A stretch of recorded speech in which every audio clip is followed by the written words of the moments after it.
Gold trusted gold buyers మీరు తాకట్టు పెట్టిన బంగారాన్ని విడిపించి ఈ రోజు ఉన్న మార్కెట్ ధరకు కొనబడను. సారథి స్టూడియోస్ ఈరోజు అమీర్పేటలో హైదరాబాద్ నడిబొడ్డులో, అంటే నేను కమర్షియల్గానే మాట్లాడుతున్నాను, అద్భుతమైన ల్యాండ్, కనీసం 1000 కోట్ల ఆస్తి అది. అవునండి, మీదే అది? అవునండి. అంటే యాక్చువల్ బేసికల్గా మా ఫాదర్ మొదటి నుంచి డిస్ట్రిబ్యూటర్, చెప్పాను కదా, నవయుగ ఫిలిమ్స్. అవును, నవయుగ సంస్థ అనేది టాప్ మోస్ట్ డిస్ట్రిబ్యూషన్ సంస్థ ఇన్ ఆంధ్రప్రదేశ్. ఈ రోజుల్లో లాగా జిల్లాల వారీ కాదు, అప్పుడు టోటల్ ఆంధ్రప్రదేశ్.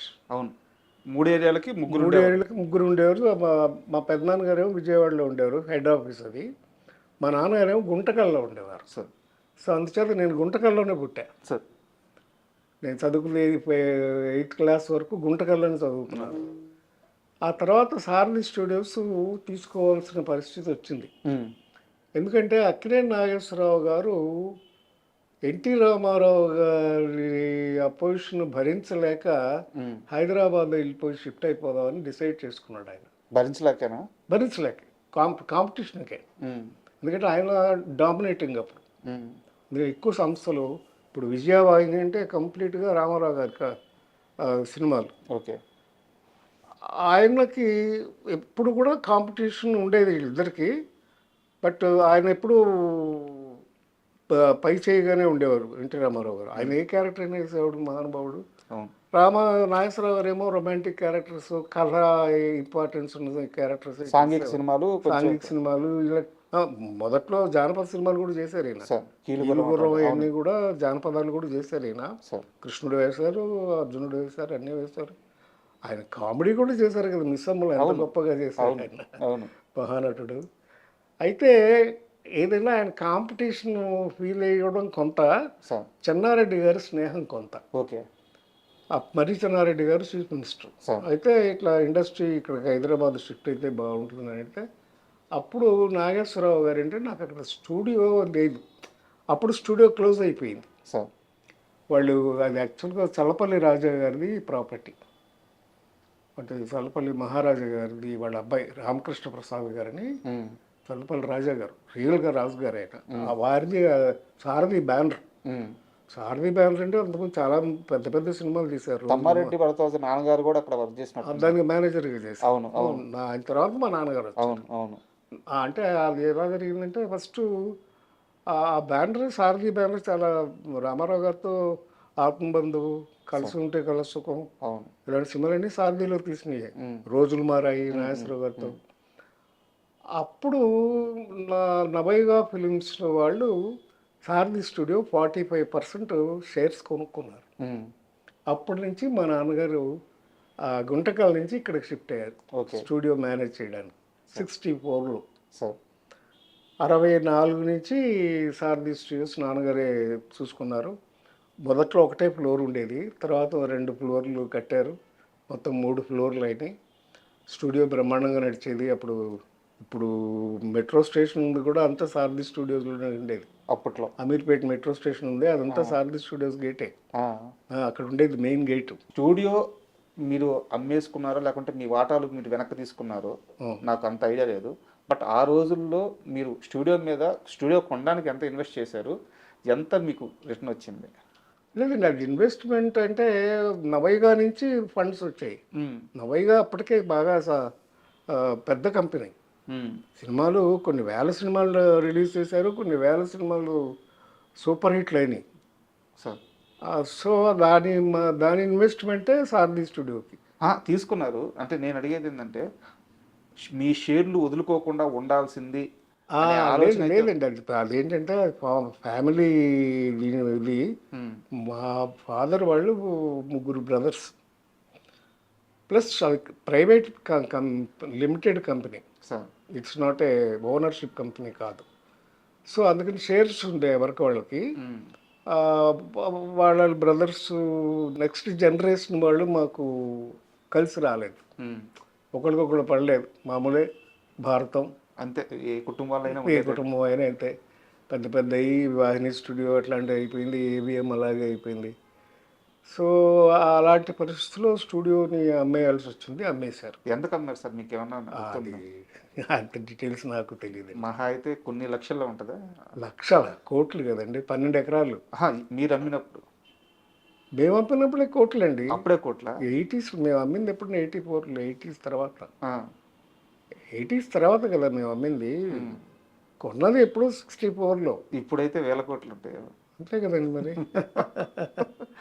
అంటే అప్పట్లో మాకు డివిజన్ మాకు అది ఒకటే ప్రాపర్టీ కాదు, ఇంకా ఉండేది సరోవర్ హోటల్ అని ఉండేది. సార్ షాపూర్ వాడి అని సెక్రటరియట్ ఎదురుగా సరోవర్ హోటల్ అని ఉండేది. ఫస్ట్ డ్రైవింగ్ రెస్టారెంట్ అది సరోవర్ ఉండేది. ఇవన్నీ ప్రాపర్టీస్ ఉండేవి. బ్రదర్స్ వాళ్ళు నెక్స్ట్ జనరేషన్ రాలేదు. మా బ్రదర్స్లో కూడా డిఫరెంట్ ప్రొఫెషన్స్కి వెళ్ళిపోయాం. సో అందుచేత అలాగా క్లోజ్ చేయాల్సి వచ్చింది. సార్, ఇండస్ట్రీలో సీనియర్ హీరోల విషయంలో కాస్త మనస్పర్ధలు అంటే అందరూ కృష్ణ గారు ఎన్టీఆర్ గారి మధ్య అని చెప్తారు, లేదా అప్పుడప్పుడు ఏఎన్ఆర్ గారు ఎన్టీఆర్ గారి మధ్య కూడా వచ్చినాయని చెప్తారు. చిన్న చిన్న భేదాలు కానీ విభేదాలు కానీ. అంటే కానీ ఎప్పుడు కూడా ఎవరు కూడా కృష్ణ గారి మధ్య నాగేశ్వరరావు గారి మధ్య విభేదాలు గురించి చెప్పరు, అసలు రాలేదని అంటారు. అయితే ఒక్క సినిమా విషయంలో వీళ్ళిద్దరి మధ్య విభేదం వచ్చింది, దానికి సారథి స్టూడియోనే సాక్ష్యంగా నిలిచింది అని చెప్పి చెప్తారు. కరెక్టే, ఏం చాలా సినిమా? కరెక్ట్. అదేంటంటే దేవదాస్కి ఏమైందంటే అప్పుడు అక్కినేని నాగేశ్వరరావు గారు అమెరికా వెళ్ళి హార్ట్ ఆపరేషన్ చేయించుకున్నారు. ఒక 1 year అక్కడే రెస్ట్ తీసుకున్నారు, రాలేదు. అంటే ఆ రోజుల్లో ఇంత ఈజీ కాదు హార్ట్ ఆపరేషన్ అంటే. అయితే వెళ్ళి 1 year రాలేదు. ఆ 1 year స్టూడియో మూత పడిపోయింది, వర్క్ జరగలేదు, వర్క్ లేదు. నాగేశ్వరరావు గారు లేకపోతే లేదు సారది అప్పట్లో. దాంతో ఏమైంది, లేబర్ ప్రాబ్లం వచ్చింది. లేబర్ ప్రాబ్లం వస్తే పి జనార్దన్ రెడ్డి గారికి మా ఫాదర్కి క్లాష్ వచ్చి, మా ఫాదర్ మేనేజ్మెంట్ అప్పుడు స్టూడియో. మా ఫాదరు స్టూడియో మూసేశారు, క్లోజ్ చేశారు. నాగేశ్వరరావు గారు తిరిగి వచ్చారు అమెరికా నుంచి. రాకముందే ఏమైంది, ఈలోపు ఎట్లాగైతే నాగేశ్వరరావు గారి సినిమాలు ఎక్కువ మేము నవైగా చేసామో, మా సిస్టర్ కన్సర్న్ శ్రీ ఫిలిమ్స్ అని ఉంది, దాంట్లో కృష్ణ గారి సినిమాలు ఎక్కువ చేశారు, రిలీజ్ చేశారు అన్నీ. కృష్ణ గారి ఫస్ట్ పిక్చర్ నుంచి అగ్నిసాక్షి అక్కడి నుంచి చాలా సినిమాలు, కృష్ణ గారి సినిమాలు కూడా వాళ్ళ సొంత సినిమాలు, పద్మాలయ సినిమాలు. అసలు ఆయన ఫస్ట్ లేత మనసులు రిలీజ్ చేసిందే తేనె మనసులు, నా శ్రీ ఫిలిమ్స్. బాబు మూవీస్ మంచి మనసులు, మూవీ మనసులు, తేనె మనసులు, ఇవన్నీ కూడా నవైగాను శ్రీ ఫిలిమ్స్ రిలీజ్. కృష్ణ గారి వచ్చి పద్మాలయ సినిమా పద్మాలయ బ్యానర్లో తీస్తుంటే శ్రీ ఫిలిమ్స్ మేము రిలీజ్ డిస్ట్రిబ్యూషన్ తీసుకున్నాం. నాగేశ్వరరావు గారు చాలా సీరియస్ అయ్యారంట. ఆయన కోపం వచ్చింది. అప్పుడు అమెరికా నుంచి తిరిగి వచ్చేసరికి తిరిగి వచ్చారు, ఇట్లా సినిమాకి రెడీ అయిపోతుంది, ఇక్కడ అయిపోయింది డిస్ట్రిబ్యూషన్ మా శ్రీ ఫిలిమ్స్. అప్పుడు ఆయన కోపం వస్తే ఏం చేశాడు, ఆయన పాత దేవదాస్ నెగిటివ్ కొనుక్కొచ్చారు. ఆయనకి ఎవరో సలహా ఇచ్చారు, ఆయనకే వచ్చిందా మరి, తీసుకొచ్చి పాత దేవదాస్ని రిలీజ్ చేశారు పోటీ కొత్త దేవదాస్ మీద. కొత్త దేవదాస్ ఫ్లాప్ అయింది, పాత దేవదాస్ 100 రోజులు ఆడింది. రెండోసారి ఫస్ట్ 100 పెద్ద అంత సక్సెస్ కాదు. ఒరిజినల్గా దేవదాస్ రిలీజ్ అయినప్పుడు అంత సక్సెస్ కాదు, పేరు వచ్చింది కానీ అంత 100 రోజులు ఆడటం ఇలా లేదు. యాక్చువల్గా రెండోసారి రిలీజ్ చేసినప్పుడు అది 100 రోజులు ఆడింది. ఈ సమ్మర్ వచ్చింది. అప్పుడు వచ్చినప్పుడు నాగేశ్వరరావు గారు తిరిగి వచ్చారు. తిరిగి రాగానే స్టూడియో ఓపెన్ చేయమని అడిగారు మా ఫాదర్ని. లేబర్ ప్రాబ్లం ఉంది, నేను ఓపెన్ చేయను అన్నారు మా ఫాదర్. నేను ఓపెన్ చేయనండి, కుదరదు, ఇప్పుడు లేబర్ ప్రాబ్లం ఉంది, సో అది ఓపెన్ చేయడానికి వీలు కదంటే అప్పుడు ఆయన సరే అని చెప్పేసి అంజలీదేవి గారి సినిమా వెళ్ళి బెంగళూరులో షూట్ చేశారు. ఎందుకంటే చెన్నై వెళ్ళటం ఇష్టం లేదు ఆయనకి. మళ్ళీ చెన్నై ఎప్పుడు వెళ్ళేవారంటే అక్కడ సొంత స్టూడియో ఉంటే దానికి మాత్రం వెళ్ళేవారు షూటింగ్. అదే ఆయన మనసులో పెట్టుకున్నారు, ఇప్పుడు అలాగే చేస్తున్నారు. ఇప్పుడు విజయ కానీ అక్కడ స్టూడియో ఉంటుంది, వీనస్ కానీ వాళ్ళ సొంత స్టూడియో ఉన్న వాళ్ళకైతేనే మెడ్రాస్ వెళ్ళేవారు, లేకపోతే ఇక్కడి నుంచి మెడ్రాస్ వెళ్ళేవారు కాదు. ఇక్కడే ఆయన ఫిక్స్ అయిపోయారు, హైదరాబాద్లోనే ఉండాలని ఫిక్స్ అయిపోయి ఇక్కడికి వచ్చేసారు. అప్పుడు బెంగళూరులో షూటింగ్ చేశారు. చేస్తే అప్పుడు ఇంక నాకు సొంతంగా స్టూడియో కావాలని డిసైడ్ చేసుకుని అప్పుడు అన్నపూర్ణ. అన్నపూర్ణ తీసుకోవడం ఇవన్నీ జరిగినాయి. మొన్న ఈ నాగేశ్వరరావు గారు పోకముందు కూడా నాతో అన్నారు ఒకసారి, ఏవయ్యా ఆ రోజు మీ నాన్న చేసిన పనేనయ్యా ఇది, ఆయన స్టూడియో ఓపెన్ చేసి ఉంటే నేను కట్టేవాడిని కాదు, మా పిల్లలకి ఇంత ప్రాపర్టీ ఉండేది కాదు, అది నీ పుణ్యం అయ్యా అని నాతో అన్నారు ఆయన. సార్ సో అలాగా ఒక మంచి మంచి జరుగుతుంది, చెడు చెడు బట్ చెడు జరుగుతుంది. ఈ మొత్తం సినారియో వల్ల ఒక 2-3 సంవత్సరాలు ఇద్దరి మధ్య గ్యాప్ వచ్చేసిందంట, కృష్ణ గారి మధ్య ఏమన్నా వచ్చిందండి, కలిసి చేశారు, చాలా సినిమాలు కూడా చేశారు. బట్ ఆ ఇష్యూలోనే ఆయన కోపం వచ్చింది. అంటే అంత క్లాసిక్ దాన్ని ఎందుకు మళ్ళీ టచ్ చేయడం, మళ్ళీ టచ్ చేయడం, ఎందుకు చేయకుండా ఉంటే బాగుండేది, పైగా మెయిన్ డిస్ట్రిబ్యూట్ చేయడానికి ఇంకా కోపం వచ్చింది. మీరేమో హోమ్ డిస్ట్రిబ్యూషన్ లాగా ఆయనకు కూడా ఆయన సినిమాలు కూడా మేమే ఎక్కువ చేసాం. పద్మాలయ పద్మాలయ మొదటి సినిమాలన్నీ కూడా శ్రీ ఫిలిమ్స్ రిలీజ్, ఆయన ఫస్ట్ పిక్చర్ నుంచి. అలాగా సార్ రజనీకాంత్ గారిని లాస్ట్ సార్ ఎప్పుడు కలిసారు మీరు? మొన్న చెప్పారు కదండి, విఠల్ ప్రసాద్ అండి మా ఫ్రెండ్ ఇంట్లోనే, ఆయన పేయింగ్ గెస్ట్ అని పేరే కానీ ఎప్పుడు డబ్బులు ఇచ్చాడు. వాళ్ళ అమ్మగారే భోజనం పెట్టింది, కొడుకులు తన విఠల్ ప్రసాద్ వాళ్ళ ఇద్దరు అన్నదమ్ములు అయితే వాళ్ళలో కానీ ఈయన కూడా చూసుకునేది. వాళ్ళ ఇంట్లోనే ఒక రూము మ్యూజిక్ అకాడమీ అని చెన్నైలో ఉంటుంది, దాని పక్కన వెనకాల. విఠల్ ప్రసాద్ వాళ్ళ ఫాదర్ కూడా జమీందార్ గారి దగ్గర దివాన్గా పనిచేసేవారు వాళ్ళ ఫాదర్ ఒకప్పుడు. ఆ మంచి ఇల్లు ఉండేది, ఆ ఇంట్లోనే పాపం ఆశ్రయం ఇచ్చింది.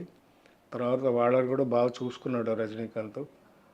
వాళ్ళ అమ్మగారికి ఇల్లు కొనిపెట్టాడు, మళ్ళీ వాళ్ళిద్దరికి విఠల్ ప్రసాద్ అని ఆయనకి వాళ్ళ బ్రదర్ వేణు అని ఆయన కాల్ షీట్లు అన్నీ అప్పచెప్పాడు, వాళ్ళకి డబ్బులు అన్నీ చూశాడు, చాలా బాగా చూసుకున్నాడు.